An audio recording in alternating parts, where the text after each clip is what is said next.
Our story begins with the death of international crime boss Liam McCaffrey, who dies behind bars in prison. Now, McCaffrey's son, an ex-elite assassin named Dan, the very man who turned McCaffrey in, tells his wife Jessica to go into a room to secure a package. Jessica makes her way to the room, carefully avoiding the cameras. In front of her, inside the package, is an expensive-looking necklace. Dan enters the room from behind. He puts the gift around Jessica's neck. But just then, their son Kyle calls them. Their youngest son Max had thrown up all over the house. This means Jessica and Dan will have to leave their date and head home. Dan has left his assassin life behind, a life his family knows all about, and now runs a security company. They all arrive to celebrate Thanksgiving with Jessica's family. Their daughter Nina is studying journalism in London. Everyone talks to her over video call. Jessica's dad mentions, "I heard that awful man you wrote the article about died in prison last week." This man is none other than Nina's grandfather. Jessica apologizes to Dan on behalf of her father. Later, in private, Jessica tells Nina that she's been offered the position of head of women's track at Ohio State. But Jessica hasn't discussed this with Dan yet because they would have to move to Ohio for it, which isn't part of their family plans. Jessica changes the subject and asks Nina when she's coming back for Christmas. But Nina isn't coming back because her classes start just a few days after Christmas. This news doesn't sit well with Dan at all. He wanted the whole family to be together for Christmas. So the very next day, Dan goes to his office to look into international offers. He's received an offer from a bank in London. They want him to do a security check. This means Dan can take his entire family to see Nina in London under the guise of a business expense. Now, neither Jessica nor Kyle are thrilled about this plan. But Dan tries to convince them that they have to spend Christmas together. Soon enough, Jessica agrees, saying a home isn't defined by a house or a city. Wherever we're together, that's home. And just then, Kyle has a little accident. He also says, "All right, let's just go to London." So they all arrive in London.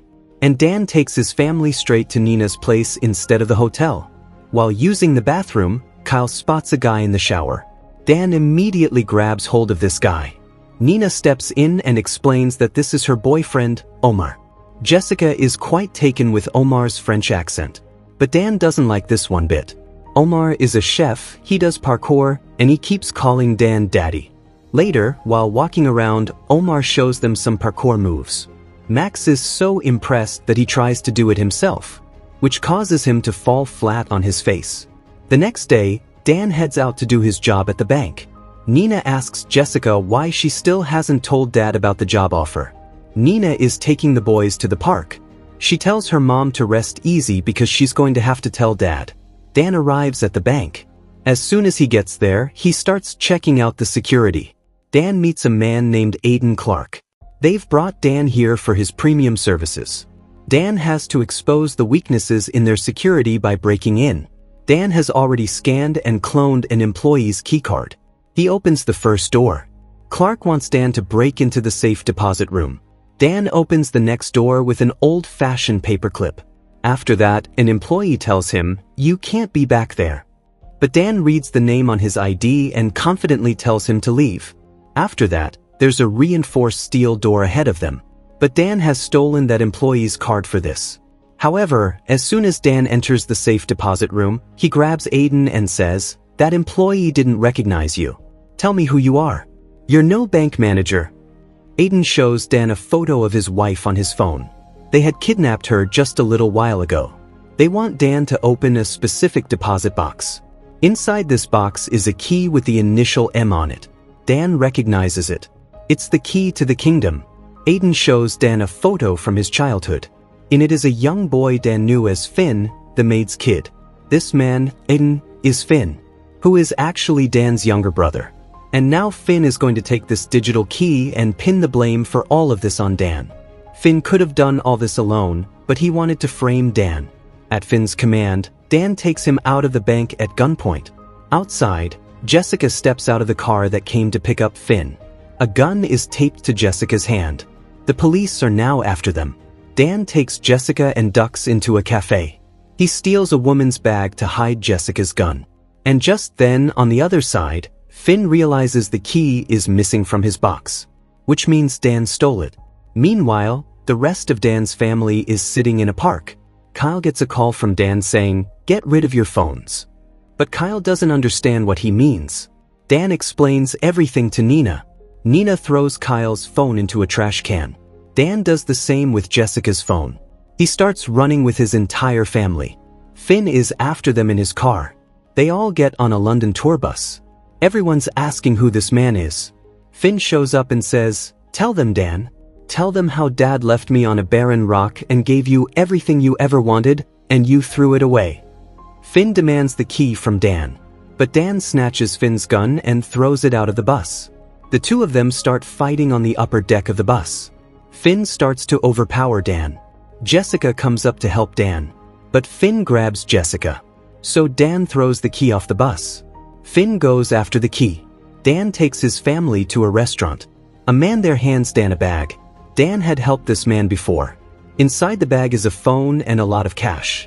Dan tells everyone that they had a house in Ireland where they used to go in the summer, and the housekeeper there had a son, Finn. And he just found out that Finn's father is his own dad. Now they need to get out of London. But Nina can't leave. She has an entire life here now. Dan says that with that key, Finn has access to his father's encrypted server. That means all of his money, all of his assassins, all of his surveillance capabilities. There's nowhere to hide. And they can't go to the police because Finn made it look like Dan robbed a bank. And now Finn has all the details of Dan's past assassin work. Finn takes the key and arrives in Paris. His dad's butler, Vikram, is there. Finn says, "I have come home to take over the family business." Finn shows Vikram the key. Vikram has to follow Finn's orders. Finn goes inside the house and inserts the key into his father's desk. As soon as he does, a bunch of screens appear in front of him. He now has limitless money and intel. Dan listens to his kids and stops running from his past. He heads straight to Paris. He says, "I am gonna end this once and for all." They all get inside a truck and enter Paris. Everyone is hungry. So Dan takes them to a friend of his, Svetlana.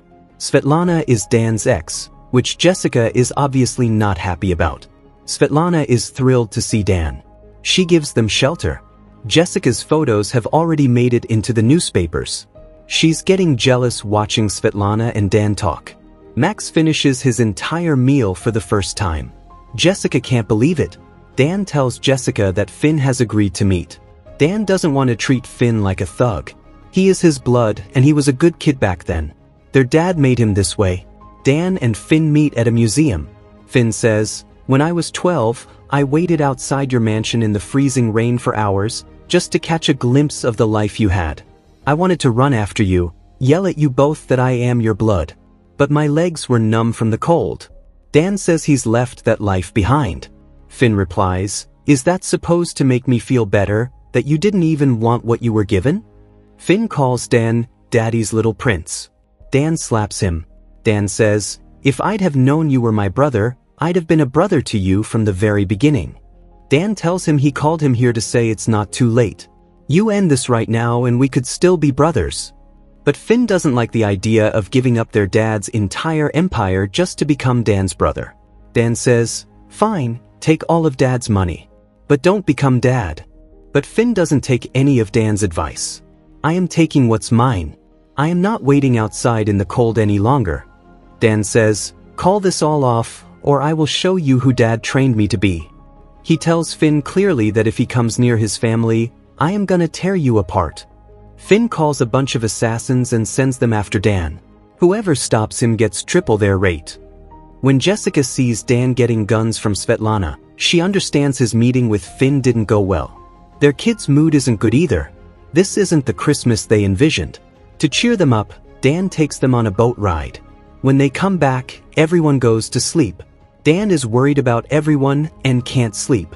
That's when Svetlana comes and starts drinking with him. Dan starts talking to Svetlana about his family and how much he loves them. Hearing all this, Svetlana realizes her mistake. The truth is, Finn had put a bounty on Dan's name, and Svetlana was going to hand Dan over to Finn to collect that bounty. She had even spiked his drink. Dan starts feeling drowsy, and Finn's people are on their way. Dan wakes up his family. Everyone finds out that Svetlana did this. But Svetlana now switches sides and tells them all, "You need to get out of here. Here, take my car." They all get in the car. Kyle has to drive. But this car is a manual. Jessica's mom is making him press the clutch while she shifts the gears herself. They escape from Finn's people, driving through the market. Dan is completely spiked. He's rambling nonsense. Kyle drives the car down a huge flight of stairs. Kyle closes his eyes tight and drives through an intersection at full speed. The next day, Dan sobers up. His plan is to take his family to some safe place where they can live a normal life. Dan can't keep his family with him because there's danger around him. Nina says, "No, Dad, we are stronger when we are together. Now, if they run from here, they'll have to change their identities and keep running from the police forever. Or if they go to the police, Finn will expose Dan's truth to everyone. After that, Dan will go to jail too. And everyone Dan ever wronged might still come after his family. So neither plan will work. They have to break into Finn's house and take down McCaffrey's encrypted server first." Dan's family is shocked to see his childhood home. Dan explains that right now, Finn has the most lethal assassins on his payroll. So security will be extremely tight. The best way in is the roof. Kyle says, "Dad, if you can't get this into the terminal, then I can wipe the mainframe and all the files." After that, Finn won't have any proof of Dan's past left. They'll also need some kind of distraction on the street, which Omar will handle. But if anything goes wrong, they'll have to leave Dan behind and run. Dan and Omar parkour their way toward the mansion's roof. They change the angles of the cameras. Dan encounters an assassin. Nina is recording all of this from below. Kyle copies and alters the recorded voice and responds to Finn on the walkie-talkie, so everything seems normal to Finn. Down below, Omar's friends show up and start protesting. Nina slips into the crowd. She leads them to Finn's house. They start protesting in the name of oil pollution. But then the police grab Nina, asking, "What are you doing?" So Omar smashes a car window. And the police grab him instead. But all of this does distract Finn. Dan sneaks into the mansion through a secret passage from his childhood. This is Dan's childhood room. But Finn shows up and holds him at gunpoint. Back in childhood, Dan had told Finn about this secret passage. Just as Finn is about to kill Dan, Vikram says, "We have a room for things like this." As Dan is being taken away, he tells Jessica to run. But Finn sees him doing this. He pulls out her body cam and destroys it. Jessica says, "Your dad was clear about what we had to do." But Kyle says, "Dad must have dropped the flash drive, as it's not moving. We can still save him if we get control of the main computer." Jessica says, "If anything goes wrong, you head to the US Embassy. And I am going in there to save your dad." Jessica climbs onto a rooftop. To move forward, she'll have to jump from this roof to the next one. But the distance is huge. Nina tries to stop her from doing this. But Jessica doesn't listen. She backs up, runs, and jumps. Meanwhile, Finn is asking Dan, who brings their entire family here? He's sent his assassins after them. Jessica reaches Dan's room from the roof. She also finds the dropped flash drive right there. Vikram takes them all to a dark room. But before Finn can shoot Dan, Vikram throws him down. Vikram is loyal to their dad no matter what, and there is no question as to which son he'd want Vikram to protect. In the meantime, Jessica plugs the flash drive into the main computer. Kyle gets access to the CCTVs and sees someone heading toward Jessica. Jessica goes and hides in a closet. But this assassin has a sword. She hears the sound of Jessica breathing from inside the closet. Jessica realizes hiding won't work. While trying to escape, she fights the assassin. But how can Jessica hold her own against an assassin? Meanwhile, down below, Dan knows every corner of this house. Using that knowledge, he starts taking on the assassins one by one. Upstairs, Jessica throws books at the assassin. She traps the sword in a book and throws it down. In hand-to-hand combat, Jessica gets the upper hand on the assassin. She hits her on the head with a face sculpture. But just then, an assassin appears in front of the kid's car. Kyle has to hack the main computer quickly. He uploads a virus, gets out of the car, and runs. They all reach a fair. But the assassin is right behind them. Back at the mansion, Finn pulls the flash drive out of his main computer. And right then, all of his bank accounts start getting wiped out. All the records are being deleted. Just then, Dan appears in front of Finn. Finn angrily grabs his gun and goes after him. But Dan grabs him and throws his gun away. The two of them crash through the glass and end up outside the mansion. Dan is saying, "Let it go, Finn. Dad's empire is gone." But Finn says, "Let's play," and runs. The two of them end up in a church. Both of them fight on top of the church bells. Meanwhile, Jessica also reaches the fair. Max calls out to his mom. But hearing his voice, the assassin comes toward them. Nina and Jessica throw the assassin away and tell the police themselves, "We're the bank robbers from England." Back at the church, Finn and Dan are playing hide and seek around the bells. Now Finn wants to kill Dan. He says, "I don't need Dad's empire. I rose from nothing once. I'll do it again." But Dan comes in front of Finn and beats him. Finn tries to fight back. But Dan ties him up with a rope and leaves him hanging in the church. When Dan comes out, his entire family is standing there in handcuffs. The police grab Dan too. But instead of being sad, they're happy. Everyone is loaded into the police van. They all wish each other Merry Christmas. The police take Finn away too. But just then, Omar shows up with his dad. Omar's dad is actually the Secretary General of Interpol. And Omar had tried to tell them about this many times, but Dan never listened to him. Jessica also steps out and tells Dan about her job offer. Dan is thrilled. "Why didn't you tell me sooner?" 11 months later, they're now living in Ohio. Dan is talking to Omar on a video call. He's finally accepted him as part of the family. Max is now practicing parkour like Omar. Nina and Kyle have also come home for Thanksgiving. At the end, Dan goes to prison to visit Finn. He gives him a coat as a Thanksgiving gift. They both put on matching coats. The two of them start playing cards just like they used to in childhood. And with that, this story comes to an end. Let me know in the comments how you liked this explanation. And don't forget to like the video and subscribe to the channel.